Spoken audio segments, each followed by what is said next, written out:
Well, obviously, we just wanted to get a sense for why you're here and how the visit has gone. Sure. So we're here from the Defense Health Agency to look at, kick the tires a little bit, chat with people about healthcare, in particular military healthcare here in the greater Hawaii area. So from the medical center on the hill to the smallest clinics here, what support are they getting? How integrated are they? Are we working together? Is there resources that they need that they're not getting, in particular that we should be providing from DC? We're looking at the COVID vaccine distribution. My office manages that for the Department of Defense. How's it working? Do the systems seem to be making sense? Are there challenges with the standard operating procedures, that sort of thing? So really talking with the folks on the ground, the people who are really making a difference and seeing what they think and if there's any things that we can do to help them. In terms of what we're finding, first, great healthcare here. Boy, what an energetic group of people working together, positive, making a difference for America's sons and daughters. We've seen some best practices of really unique solutions to problem sets and really great collaboration between Army medicine and Navy medicine and Air Force medicine here in the greater Hawaii area. It's been a great visit. And I think generally, people who live here don't hear very much about the military community.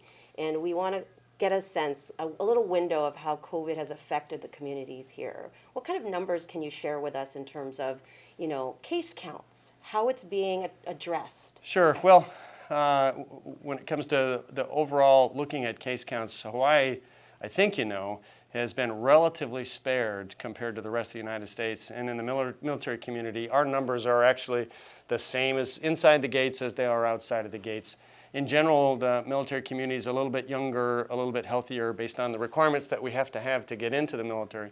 So even there's the percentages are about the same, but the impact is different in that, again, young and healthy. So most are not requiring hospitalization. Most are certainly not leading to death, that sort of thing. But thankfully, here in Hawaii at least, very, very low numbers, in particular compared to other parts of the United States. Yeah, the last statistic Rear Admiral Davidson gave us was 7% of Hawaii numbers were from the military. Mm-hmm. Is that accurate still, or has that lowered, or has that raised? Well, that was from last summer. Sure. The ratios, as numbers go up in communities and numbers go down in communities, the military has become a little bit more or a little bit less than what we were before. But in general, we stayed very stable compared to what we're seeing across the rest of the community.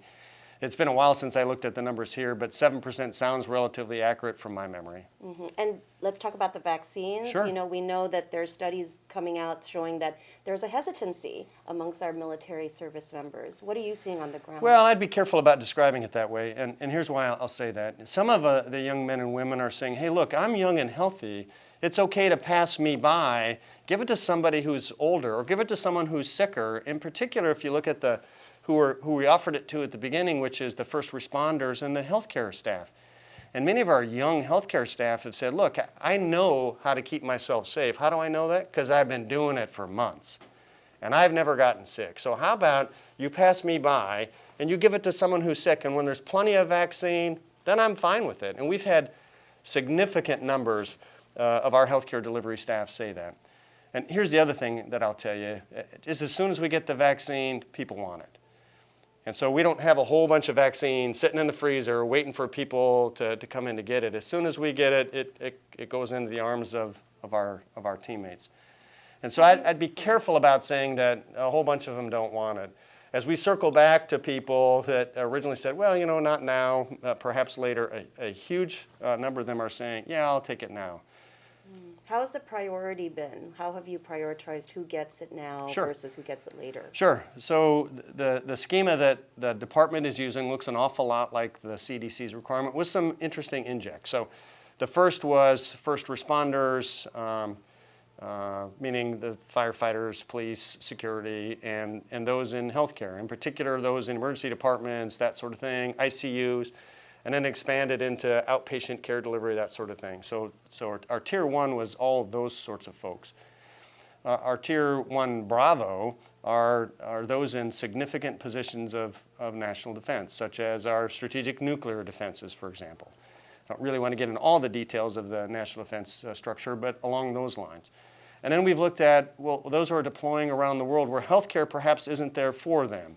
Or we've looked at going on the ship. You've likely remember last spring where one of the United States Navy's carriers had a challenge with this. So how do we get those who are going on board the ship vaccinated so when they're in close quarters for long periods of time that we protect them?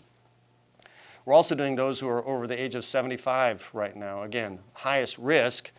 So if something should happen to them, those are ones that we would like to have vaccinated. These are our veterans or our military service So for families? us, retirees, so those who are medically retired or those with at least 20 years of service become medical or become retirees, and within the department, we still take care of them as well. So yes, retirees and veterans, but Because that's different though with the VHA, right? With the VA doing their vaccines? so you don't have to have 20 years of service to be eligible for care in the VHA. I'm not going to describe what it is. Yeah, that's okay. Too for them. detailed. But for us, either a medical retirement or an actual retirement, you're still eligible for care in our system forever. Okay. So that's good. So that you're getting to those people as We well. are, So yeah. where are you at currently then? Is it that? All these groups that you just mentioned? Yes, all those that we've mentioned, and in addition, those who are ages under 65 but with significant health problems. In some of our communities, we've actually started some of them as well. So we have the tiering, the schema, and we're sending vaccine to almost 330 different locations around the world. And so based on the supply that we have, how hard it is to get it to them, and some of our overseas locations with customs and other things you have to work through, it takes a little bit longer to get it there. But in the schema, generally all are in about the same area, so the over the age of 75, those who are very, very sick, strategic forces, those sorts of things, that's where we are. And what about the vaccine? Are you using both? And of course, J&J expected to be approved today, I think, or tomorrow. So how will that affect yes, ma'am. your rollout? FDA meeting today. Where that goes tomorrow, we're anticipating an emergency use authorization for the J&J vaccine. And if that's the case, we're hopeful that we'll have some of that, and we'll determine within the department where that may go. But of the two vaccines that do have emergency use applications, we are using them both. The requirements for the first that was approved, with ultra cold requirements, right, negative 70 degrees centigrade. That's difficult to ship overseas, so we're using that vaccine only in the United States. The second vaccine we're using both in the United States and at all of our forward locations. So we are You're using talking both. about the Moderna, I am, right? yes ma'am. And then the J&J probably would be the also something you could use in the off-site. There are advantages because it only requires refrigeration, it's a single dose, those sorts of things. From a technical application of the vaccine, certainly there are advantages to consider using it in our more, distributed organizations, austere locations, shall we say. Okay. Well, and also, another question that the community has when they look at the military and how it relates to the residents, the locals here, is a question about adhering to certain policies, right? Like mask wearing, social distancing. There's been, I'm sure you've heard, criticism of some groups gathering in parks, illegally violating certain rules, these types of things. How does the policy here mesh with state mandates, and how are they enforced in the military? Well, the Secretary of Defense is the one who gives us our responsibilities and our protections. We call them force health protection measures. They're signed out through the Secretary's office, and they're at least as stringent as any that I'm aware of outside of the Department of Defense. So any of us who are working inside of any DoD facilities who are required to be masked, for example, we have limitations of the number of people who can be in rooms. We have recommendations for hand washing and hand hygiene, recommendations for when we're ill to stay away from others. So the same thing that's happening in everybody else's community, we have the same sorts of restrictions, rules to facilitate all of us trying to stay as healthy as we can within the department. I know there was an issue before about PCS orders and the quarantine for them. I don't know if you know this, but early on there was some criticism that the families weren't being mandated to quarantine the way that residents were. And so how's the policy now? Are people, when they're coming into Hawaii? Sure. I'm going to use a different word for it. I'm going to use the word restriction of movement. Okay. Because quarantine implies that someone has a disease process already. And this is an anticipation. We really don't know, but we're going to stand aside until we know for sure. So yes, my understanding, and not being stationed here, I don't know all the rules here, but my understanding that the department and the local community does have that restriction of movement requirement for our uniformed and our family members as they move here, testing requirements to assist it, temperature checks, evaluation of how people are feeling while they're in that restriction of movement. Very, very similar. I think the same, but to be safe, I'm going to say very similar to what all the other residents here have. Do you feel that being fully vaccinated should allow people to be exempt from certain Well, restriction of yeah, movement? so now you're moving into opinion, because the fact is we really don't know the science, right? The studies that we have seem to indicate, at least in the short term, we have very good results, at least from what happens to me when I'm vaccinated. If you look at the Moderna vaccine, the Pfizer vaccine, it essentially, I mean, almost 100%, I think the numbers are 100%, but I'll be careful here, almost 100% preventing hospitalizations and death. That's a really good vaccine. I mean, if you look at all other vaccines, it'd be very hard to tout how good that is. And so I do believe that as more and more of us have natural immunity because we've been infected and more of us become vaccinated, we should be looking at, well then, what things can we start backing away from? Because the fact of the matter is the human condition is a social condition. And we use phrases like social distancing. I don't like it. I understand the requirement for physical distancing. Right? We have to stay away from each other. But socially, we should never move apart. Now, we use adjuncts like social media or telephones or FaceTime, or you pick the modality that we can communicate with folks. But we shouldn't be socially distancing. We should be physically distancing. And when it becomes okay again to stop that physical distancing, then I am in favor of us getting back together again. I think if you look at the community, we've seen, in particular in very specific communities, uptakes in challenges because of social distancing for loneliness and despair. And sometimes it's even led to things like suicide. So we have to be very careful about not just COVID that we're fighting, but the feeling of being on your own in a world that's scary, that you don't know where it's going. And so again, I don't like to use social distancing. Physical distancing is fine, but we cannot separate ourselves from the human condition. Yeah, the other issue you brought up segues well into mental health. Exactly. So how are you addressing it amongst your community? Sure. So one of the things that we require, we expect, we demand, it's okay for you to pick the adjective that you like, of our military leaders is that they know and are aware of the challenges that are happening with those that they lead.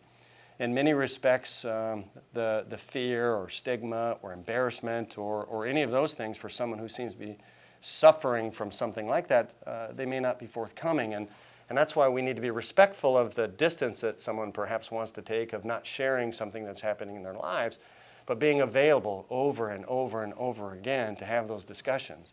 Now, we're far from perfect at it, that's for sure. I won't say that we are. But the mentorship and training that we're all going through as military leaders is to be aware of those things and to make ourselves a little bit vulnerable to others so that they understand it is a safe place to have a discussion like that, and then be able to keep that confidence, to be trustworthy, to receive that information so that we can help people.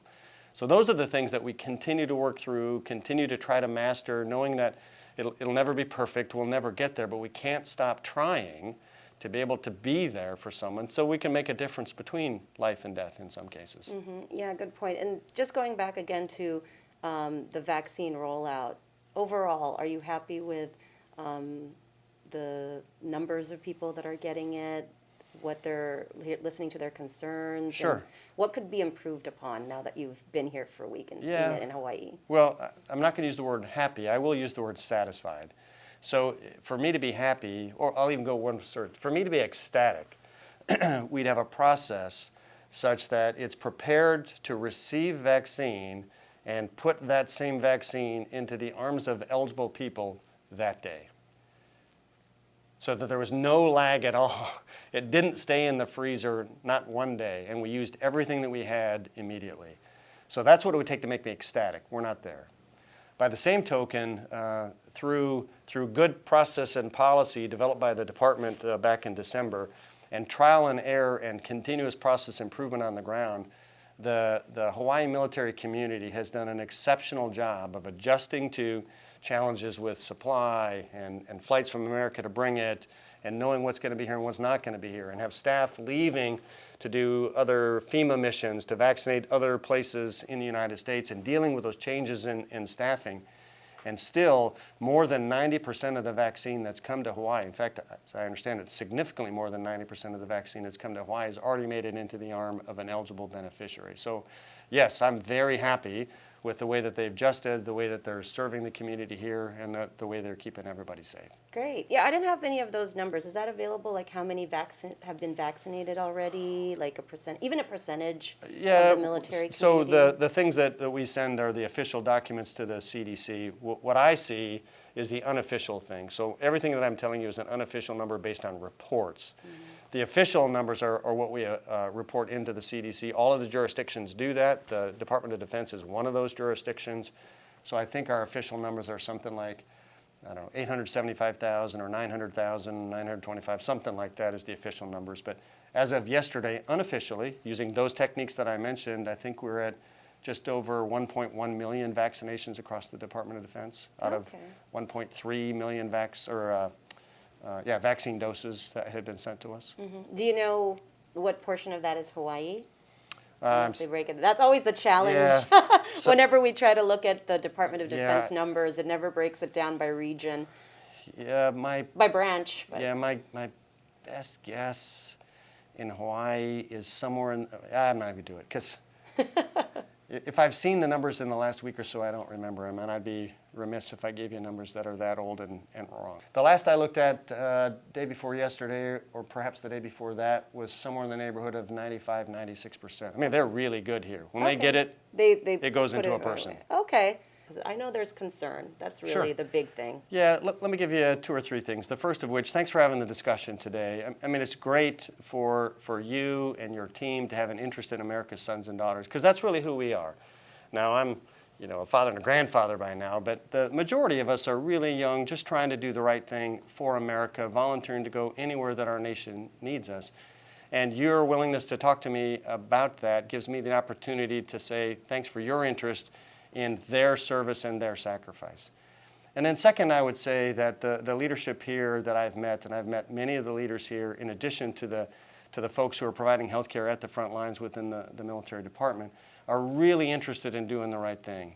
And by that I mean they're working very hard to figure out ways to make every single one of our processes better. They're bending over backwards, they're working very long hours. And remember that we're part of the community. Most of us live out in the community, in fact. And so count on your military healthcare system to be a good part of that. And then third, the cooperation and collaboration between all aspects of services, the Department of Defense, the local and county governments, the members of Congress that we talk with on a relatively regular basis, are all in sync with how we can work together here, all in support of keeping our people safe, keeping the mission and security of the United States safe, and then a whole of government response to everything that we need to do to get America out of this pandemic. So thanks for your interest. Yeah, of course, and thank you for taking the time and talking with us today.